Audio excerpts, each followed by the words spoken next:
मैं 2 घंटे से बैठी तो राजस्थान बेस्ड फिल्म है जी। तो इस तरह की पटकथाओं पे पहले कभी आपने काम किया है? जी नहीं, इसीलिए बहुत ज़्यादा इंटरेस्टिंग है मेरे लिए, क्योंकि जब अरविंद जी मेरे पास स्टोरी लेके आए थे तो उन्होंने काफ़ी 1-2 बार मुझे फ़ोन में बताया था। फ़ोन में ज़्यादा अच्छे से समझ में नहीं आया, लेकिन तो जब वो आए, हम मिले और उन्होंने स्टोरी सुनाई तो बहुत ज़्यादा मुझे इंटरेस्टिंग लगी story. And specially real story है, किसी की लाइफ कथा के ऊपर है, जो कि मेरे लिए मतलब बहुत ज़्यादा एक इंटरेस्टिंग टॉपिक है करने के लिए। It is very difficult to work on that. Correct. And also ऐसा नहीं है कि हम 100 साल पुरानी स्टोरी कर रहे हैं, अभी रिसेंट जो स्टोरी मतलब होके गए हैं इंसिडेंट्स उसके ऊपर ही कर रहे हैं। एंड इनफैक्ट उनके फैमिली मेम्बर्स भी हैं। So it's a very tough job. आपको बहुत ज़्यादा सोच समझ के हर एक कदम फूक के रख के आपको कैरेक्टर को वहाँ पे बिठाना पड़ता है, because the character I am playing she is alive, मतलब वो अभी भी हैं। सो मतलब उनको जस्टिफाई करना भी मेरे लिए बहुत बड़ी बात है। और जैसे कि आपको पता है कि आप बिग बॉस की जान है, बिना आपके बिग बॉस में मज़ा ही नहीं आता। तो इस बार जो कंटेस्टेंट आए हैं उनके बारे में आपकी क्या राय है? कंटेस्टेंट्स वैसे ओवरऑल अगर बोला जाए, लाइकिंग डिसलाइकिंग तो हर किसी की होती है, वैसे मेरी भी है, बट ओवरऑल अगर मैं ग्राफ के हिसाब से कंटेस्टेंट्स देखूं, they are far better than the previous 2 years। जो 2 years में बहुत ज़्यादा हम डिफिकल्टी हमें लग रहा था, हमें मतलब एक हफ्ते में हमारा इंटरेस्ट लोगों का ऑडियंस का टूट रहा था, but this year it seems like at least जैसा भी है, जो भी जैसा कर रहा है इंटरेस्टिंग हो रहा है। एंड स्पेशली जो बिग बॉस का इंटरेक्शंस हैं कंटेस्टेंट्स के साथ, इस बार बहुत ज़्यादा इंटरेक्शन है, उसकी वजह से मेनली मुझे लगता है बहुत ज़्यादा मज़ा आ रहा है लोगों को कि बिग बॉस इस बार मतलब कोई कंटेस्टेंट्स अगर फेक भी हैं या कुछ ऐसा कर रहे हैं, डबल स्टैंडर्ड है, तो बिग बॉस उन्हें डायरेक्टली कॉल आउट कर रहे हैं, जिसकी वजह से ऑडियंस को और मज़ा आ रहा है।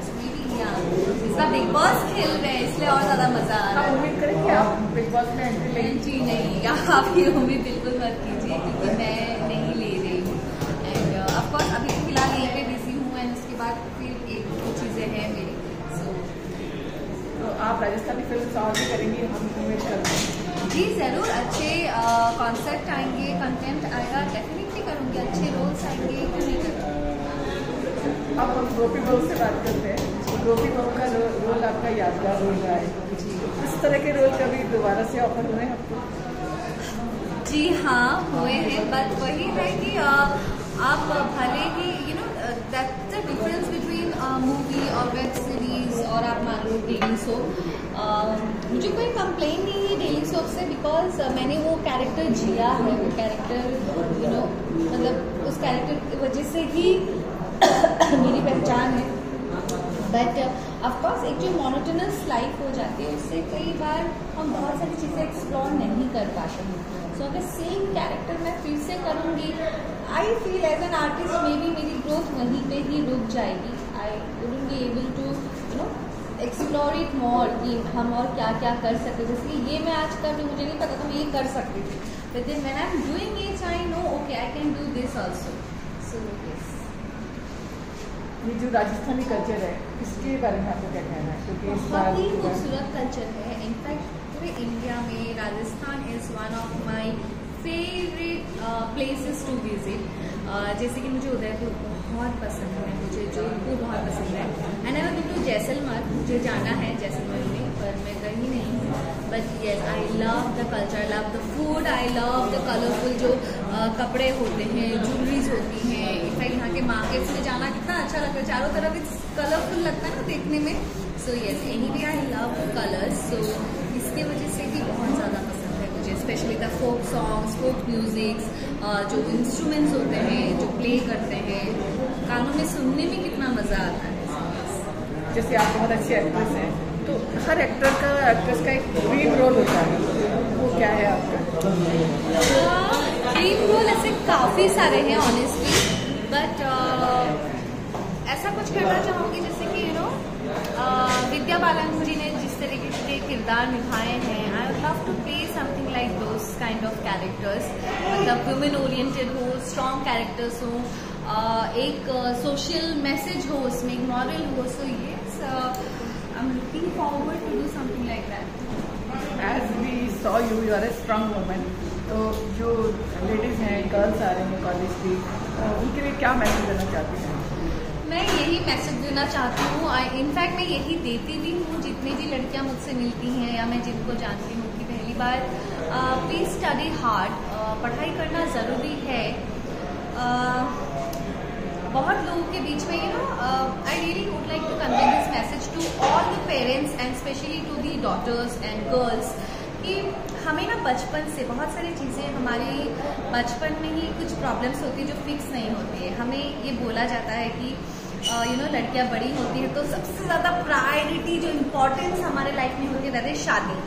आई understand is a part of our life, सबको शादी करनी होती है, सेटल करनी होती है, सब कुछ ठीक है, but study hard, be independent. मतलब ऐसा नहीं हो कि आप स्टडी कर रहे हो तब तक आप पापा के ऊपर डिपेंडेंट हो एंड जैसे आप शादी हो गए हैं जस्ट मतलब ऐसा नहीं होना चाहिए कि बस अभी तो पढ़ाई हो गई, अभी मोटिव यही है कि कि एक रिच फैमिली, अच्छी फैमिली, सेटल फैमिली देखते हैं, शादी हो जाए फिर हस्बैंड के ऊपर डिपेंडेंट है। So I personally feel that could be a curse to any girls जो इंडिपेंडेंट नहीं हो पाते हैं।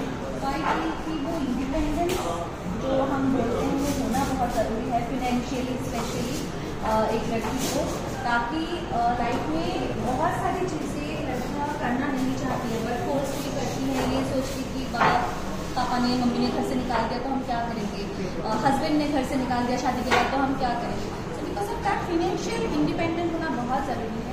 उसके साथ आप अपना नॉलेज को बढ़ाइए, ऐसा नहीं कि आपको सिर्फ कुकिंग ही आती है, सिलाई आती है, कढ़ी आती है, वेरी गुड आपको आती है, बट उसके साथ साथ आपको थोड़ा बाहर की चीज़ों के बारे में पता होना ज़रूरी है, थोड़ा पॉलिटिक्स हो गया, थोड़ा स्कूल कॉलेज में देश दुनिया में क्या चल रहा है। सो आई गेस ये सारी चीज़ें जब एक लड़की को समझ में आएगा कि मोर देन मैरिज और more than having a family और चिल्ड्रन, ये सारी चीज़ें ज़्यादा इंपॉर्टेंट है अपने ग्रोथ के लिए। आई गेस हमारी देश का लाइक स्टेट, डिस्ट्रिक्ट, टाउन, सारी चीज़ें अपने आप डेवलप्ड होने लगी। So yes I like to say कि please focus on your studies, please focus on your careers, अपने नॉलेज को बढ़ाइए सो दैट आप एक अच्छी स्ट्रेस फ्री जिंदगी जी सकते हैं। जैसे stress is like part of life, वो ऐसे भी होने वाला है, but at least you will be like confident enough to handle it. Thank you so much, great interview. मुझे एक सिंगल फोटो